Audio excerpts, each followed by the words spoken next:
Alright, this is going to be basically part 3 of my folding videos, so I think we are going to be done with these. This one's going to be on how to fold a blanket. I like my blankets to be where they stack nice, so I just put them all in the same shape, basically going in the same direction so that all the folds go to the outside. So let me show you how to do that. So you'll get the blanket.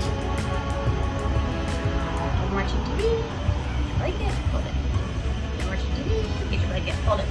Alright, and everything's always picked up. Okay, so now we're going to get the blanket, you're going to fold it in half. Okay, you just have to really worry about this corner first. And down the other side. Put them together, come out, connect towards me.